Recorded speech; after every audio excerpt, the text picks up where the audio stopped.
Let's talk about hot 10. As one of the greatest public servants of our time, Elaine Chao is one of the few Americans who got appointed to two president's cabinet positions, the U.S. Secretary of Transportation and U.S. Secretary of Labor. And in fact, she is the very first Asian American woman who got appointed to the president's cabinet's position of U.S. history. Today, we have this greatest honor to invite her on our show. Thank you so much, Secretary Chao, for joining us today. Oh, thank you for having me. We know that you have such a marvelous life story, and you started out actually becoming a White House fellow. So what was that experience like? It was very lonely because there were so few Asian Americans. In fact, there were no Asian Americans. I was the only Asian American in the whole White House complex, except for the Filipino stewards. There's something called the White House mess, and they were the waiters. So the waiters in the White House mess were Filipinos, and those were the only Asian Americans. But wow. I learned a lot because I'm an immigrant to this country. I came when I was 8 years old to America from Taiwan. So I didn't understand America. And going to the White House fulfilled one of my curiosities about how the U.S. government worked at the highest levels. So it was a year of great learning, of great self-discovery as well. What inspired you to apply for this position? I was encouraged by a couple of people at the bank that I was working at. It was Citibank, and as mentioned, I didn't understand American society. I arrived in America at 8. I received my citizenship at 19 and went to business school, and then went to work at the bank. And I still didn't understand America. So I thought I wanted to understand the functioning of the American government. And I have to credit my curiosity to my parents. I see. Because my parents had the confidence to know that while they themselves did not know what exact opportunities there would be in America, that there would be more opportunities that they didn't even know about.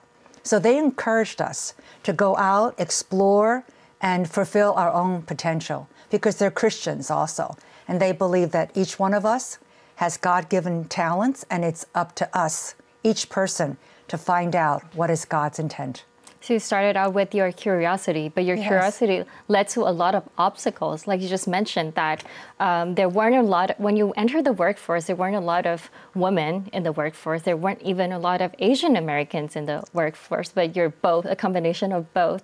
And what other difficulties have you received? Like even there's loneliness, but there's a lot of challenges, especially when you're the first in almost all of your jobs that you've ever been having. Well, I was bullied on the playground when I came from Taiwan to America in 3rd grade. Oh, so, no. You know, that's a popular term now, but at that time we didn't speak too much about it. Yeah. So there are always difficulties. And I think the most important thing is to remain optimistic, hopeful, confident. We suffered a lot in the initial years of going to America, but we had hope. And we were just confident that the future was going to be much brighter. And if you really believe that the future was going to be much brighter, that gives you so much more strength and also courage to sustain yourself during very, very difficult times. Is that that belief, that strength that led you through all the different positions that you've ever been through? We know that it's very diverse. You've been to the Department of Transportation, the Peace Corps, and then the Department of Labor. What are the common grounds, common values that you've seen throughout all these positions that you've been in? Well, I've been really fortunate to have had leadership positions in all 3 sectors, the for-profit sector, the private sector, secondly, the government sector, third, the nonprofit sector. And I think the one variable is that I've always worked for something bigger than myself. I believed in what I was working for. I believed in the cause. And I've always, that actually has given me the strength. So, you know, life is not so difficult. If we want to think of life as really difficult, it's unbearable sometimes. But I never thought too much about the difficulties. I was so excited just to be included. I was so excited just to be let in because there were so few Asian Americans. And I wished, as I was going through all of these different experiences, that I could have brought the whole, community with me so they can see every new door that I went through and see what I was experiencing. So I enjoyed it. It was difficult, it was challenging, but I was so interested. I was so motivated into finding out what America was all about that I didn't think too much about the difficulties. I was just so excited to be inside. Wow. It's so amazing that you said life isn't hard, because looking at all the things that you've been through, all the crises that you've saved, especially we know that when America faces the 911 crisis, you were a part of such an important role in this. Like, how was your crisis saving process solution when you faced such difficulties? Well, life is difficult, so I don't want people to think that life isn't difficult. But how one handles and faces the difficulties will determine one's happiness. So I've had many, many challenges throughout my whole career. But as mentioned, I've always believed in working for something bigger than myself, so that it's not about me. It's how I can help people. It's how I can contribute to the country. So on September 11th, it had profound impact on the economy. Yeah. And it caused a lot of people to lose their jobs because a lot of businesses were closed. Consequently, people lost their jobs. So my role as Secretary of Labor is to ensure that people who lost their savings, people who lost their jobs, will have some income support so they can survive. And we were prepared in this sense that we were always prepared for an emergency. So it's always good to be prepared. And this is something I learned from my father. Always be prepared. Always learn, always listen, always watch, so that when a crisis comes along, you're prepared to lead and to do what's necessary to help. As you just mentioned that your parents has influenced a lot on your life philosophy, what are some of the key words or key inspirations that you receive from parents? I didn't have a mentor, and I've had mentors since, but my first mentors were my parents. When we went to America, we were so insignificant. Nobody paid attention to us. That was actually good, because the alternative was for people to chief a woman. So it was either one of the two. And my initial teachers were my parents. They were optimistic, they were hopeful, they were hardworking, and they gave those values to us, the children. And they never thought that girls were different from boys, that we can do whatever we wanted so long as we're willing to work hard, and that we were willing to have the courage to face the future. Especially, we know that your father, your mother's education approach is very unique, and so many talented from your family, four went to Harvard. So what was the education approach that you think that, other people that wanted to educate their children in the future and can learn from? I think they just emphasized that we needed to learn, and that we should be modest and humble and always be listening, watching, and learning, because this is a wonderful world. There's so much to see, so much to learn. So I think they imbued within us a love of learning throughout our whole lives. My father is still learning. He's in his 90s, but he's so interested in everything and in meeting new people, visiting new places. It's a wonderful attitude to have. Especially that you've seen him throughout his success, great success in this shipping industry. Did it significantly also encourage you in your professional career to learn the spirit or the attitude? I don't think my father is successful because of any financial gains. He's successful because he's a man of integrity, a man of principle. He has maintained his closeness to his Asian values. He's a good husband. He's a good father. He's raised a wonderful family. He's respected and admired by his peers. I think that's success. Yeah, I heard the story of your father cooking once a week so that your mother can have some rest. Isn't that amazing? It's amazing. It's very progressive. It's very supportive. Very supportive partner. Yes, yeah, absolutely. My father gives my mother full credit also for being a partner in starting the business. And at Harvard, he contributed a building. At Harvard's request, they came to him and asked his help in building this building, and they named it Ruth Mulan Chu Chow Center. Drew Faust, who was the Harvard president, said that she had tried so many times to persuade donors to name a building or a project in their wife's name. Only Dr. James S.C. Chow named the building for his wife. So it's the only building on campus named for a woman. And it's the only building actually named for an Asian American. Wow. And I'll just add one more thing. And the reason he did that because he wanted to lift the status of Asians and Asian Americans, that we too can make contributions and, help America philanthropically as well.